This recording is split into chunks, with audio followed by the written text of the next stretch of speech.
Hey, Seth. Hey, Giancarlo. Hey guys, we're gonna take a really quick picture, okay? Ready? I have something you want. 3, 2, 1. Perfect.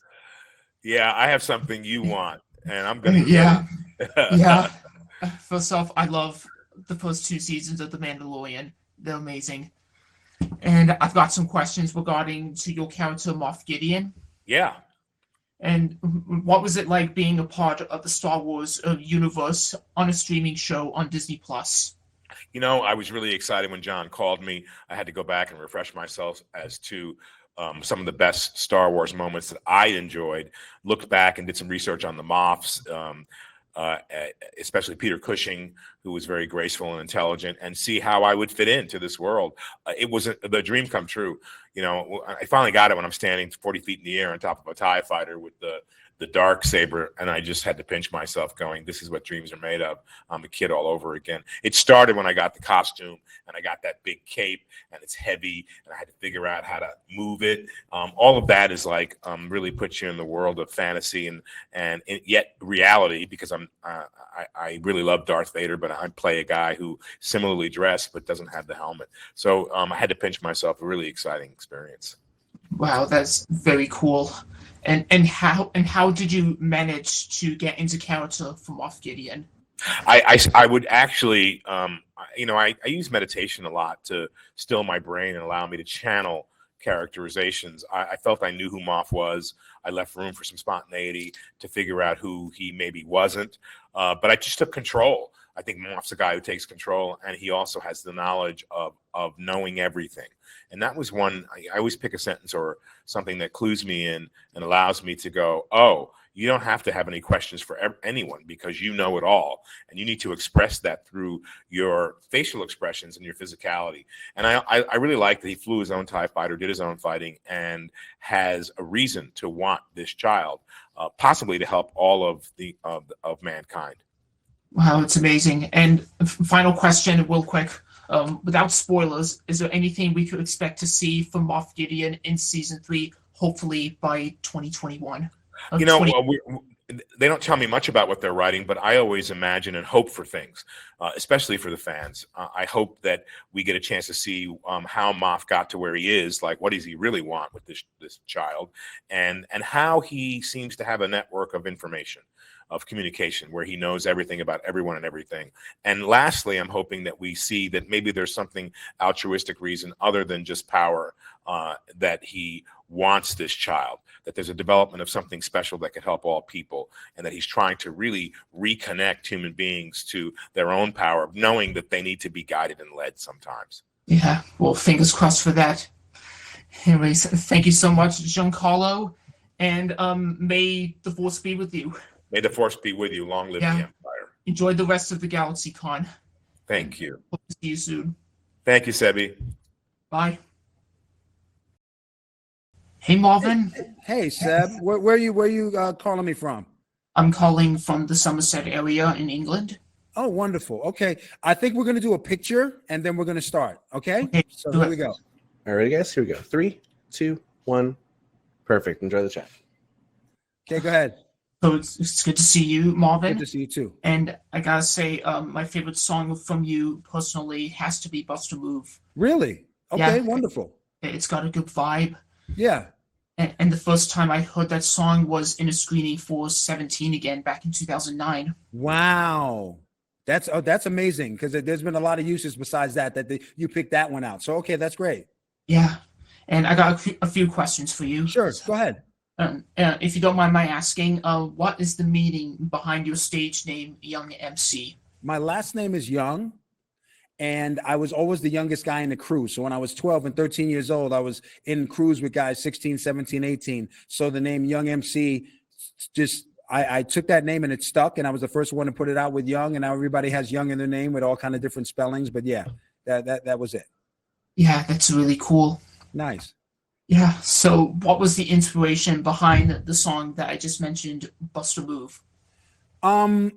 It was a song about, because rappers in my day would always talk about being such a Casanova with the ladies, and everybody was not like that. I know I was a rapper and I wasn't having that experience. So I wanted to make a song that showed that there was a little bit of reality and clumsiness and insecurity and whatever in third person, talking about stories that guys could relate to and that people could relate to, that relationships weren't as smooth and Casanova-like as a lot of rappers would say. Wow, that's really cool. Thank you.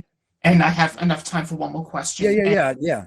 And we've been hearing a lot of new rap music during quarantine up to now. And do you have a favorite rap song you enjoy listening to today, this year? You can tell me yours and I'll tell you mine. I don't know about rap songs. I listen to a lot of different guys. J. Cole and Drake are my favorites. Those are my two favorite guys. So it's different songs. At different times, there'll be different songs by people that I get into. So what are your favorites? Well, like I do like a bit of Drizzy Drake. He's from Okay. Toronto, and so is my family. And I gotta say, my favorite song at the moment now is the new one from Pop Smoke and Dua Lipa, Domina. Oh, okay. Yeah, you definitely have a listen. Okay. Well, I like Dua Lipa. Don't Start Now is one of my favorite songs. So Mine too. take care, Seth. Thank you, You man. too. Be safe.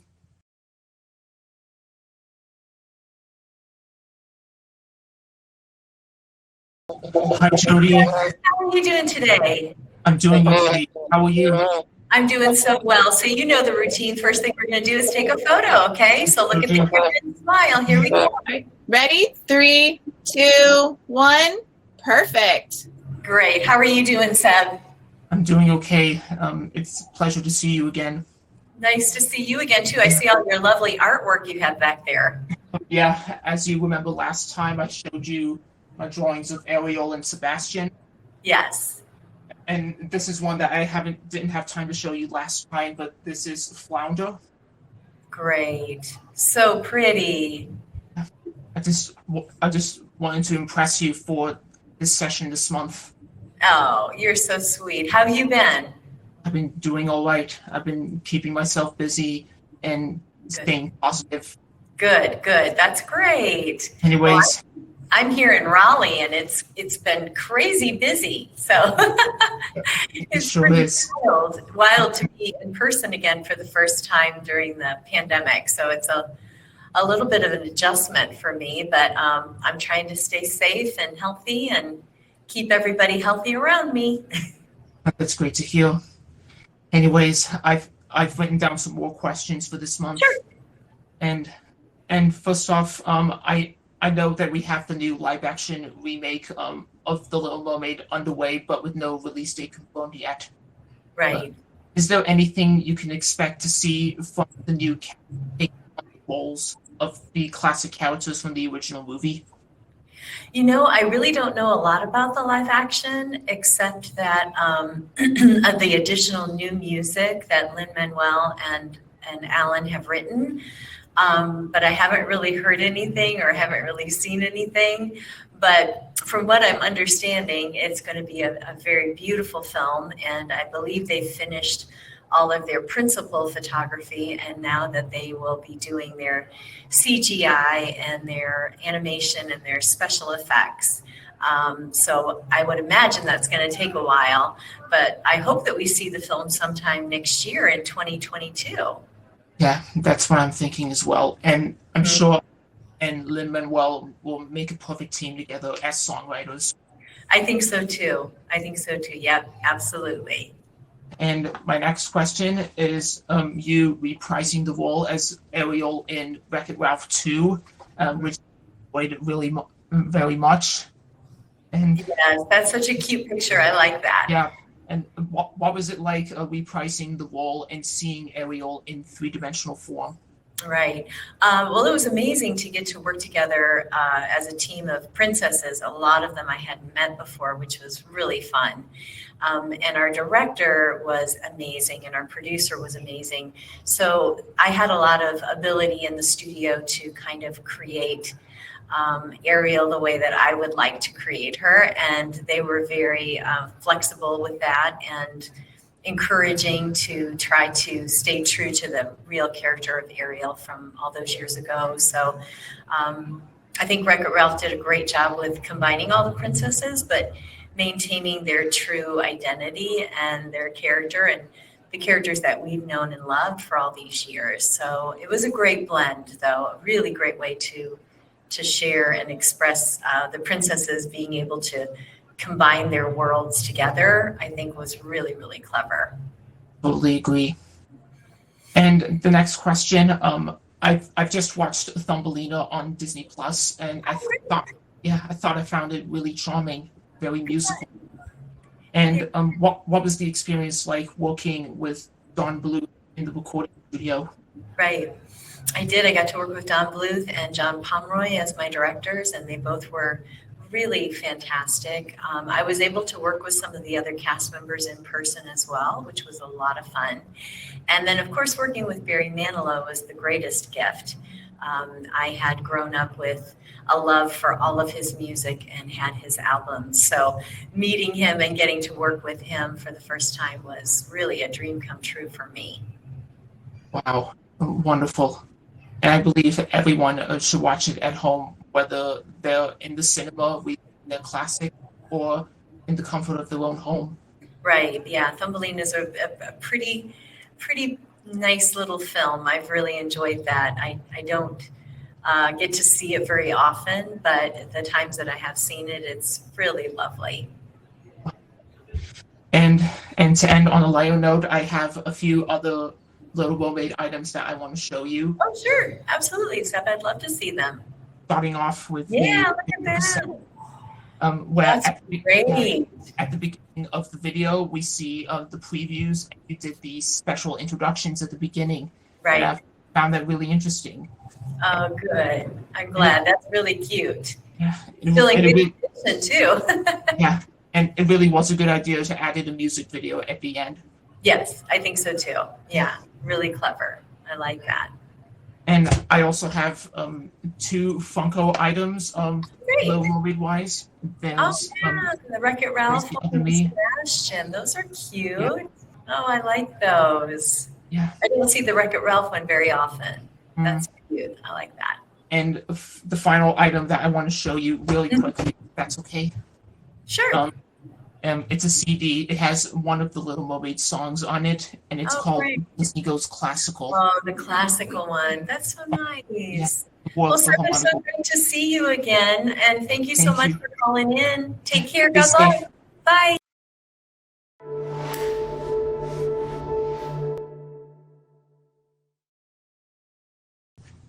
Hi, Hello Jen. there, Seb. Hey, look at that. Yeah, it's good to see you. I like your artwork. Oh, yeah. Thank you. It was my brother's. He did this for me a couple years ago. Oh, that's great. Where are you calling from? I'm calling from Bath, in England. Oh, you're in the bathtub? No, I'm not. I'm behind my. Oh, you mean the city of Bath? Oh, that explains the lack of plumbing. Yeah. Excellent. What time is it over there?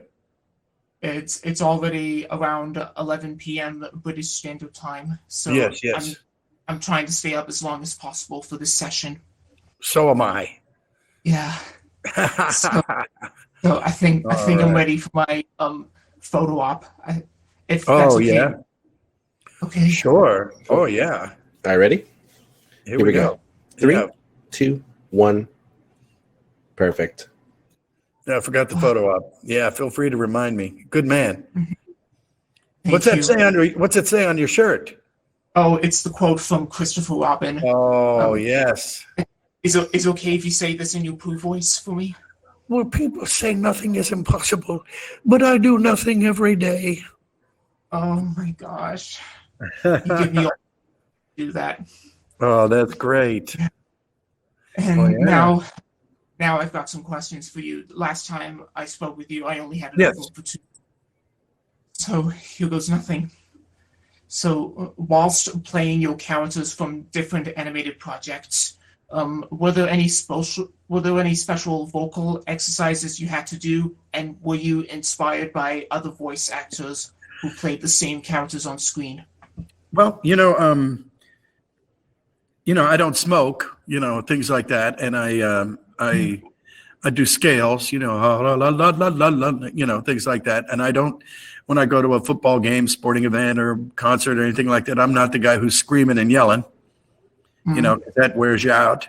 And, you know, just to stay healthy and you know, just a pretty standard regimen. You never want to drink milk before you do some recording because that creates a phlegmy sound. Huh. And other than that, you know, just good old clean living. Yeah, I totally agree. And I do have one question, and it's to do on the Tasmanian Devil from the Looney Tunes. And how did you manage to put on your best Taz voice in some of the Looney Tunes projects that you took part in? Oh, well, we have a movie out called Space Jam 2 right now. I don't know if it's oh, did you see it? Yeah, I saw it twice now. You saw it twice. Oh, well, good. Yeah, well, you know, Taz is like, I jokingly call him the anti-Pooh. I'm Winnie the Pooh and the anti-Pooh, and the anti-Pooh would be Taz, you know. And so, you know, but it's a lot of fun. I'm sure glad you enjoy it. Sure do. It has all the One Brothers Easter eggs and big guns. Yeah. Did you catch a few? Because I don't think I did. I caught Scooby-Doo and the Iron Giant. And, oh, yes. That kind of thing, yeah. But there are tons did you see the Animaniacs sitting up on the water tower? I think so. I probably wasn't looking properly. Yeah. But I thought that was kind of cute. You know, having the Yakko, Wacko, and Dot sitting up there watching the show, watching the game, you know. Yeah. And here's another question on Winnie the Pooh. And this year celebrates the 95th anniversary of the original Winnie the Pooh. And even though the Disney Pooh movies and TV shows were inspired by adapted by the A.A. Milne stories, yes. Do you have a favorite Pooh book in particular growing up? Gosh, not really. I think we had one that was a lot of short stories and almost like poetry.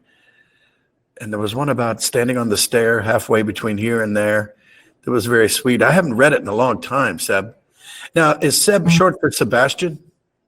Yes, it is. I thought so. Yeah. Sebastian? I played King Triton in the third Little Mermaid movie.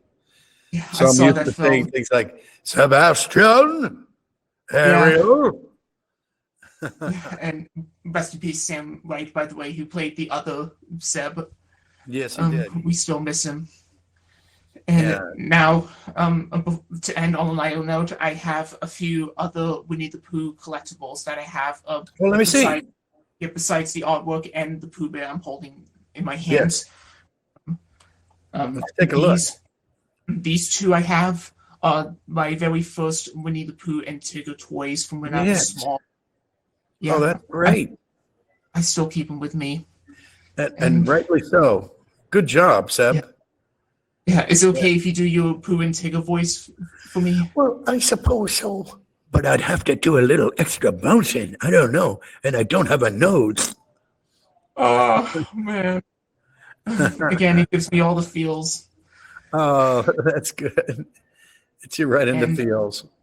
The next one, I have the Disney Winnie the Pooh. That is a very dashing Pooh. Yeah, but it looks more like you and McGregor. Yeah, in Christopher Robin. Yes. That movie made me cry, and me too. Yeah, it made me cry too. Well, you know, Seb, I thank you so much for giving me a call again. It was good to see you again. You're welcome. So do me a favor and say hello to the family. I will. And all right. Don't forget the honey. Okay, thanks, pal.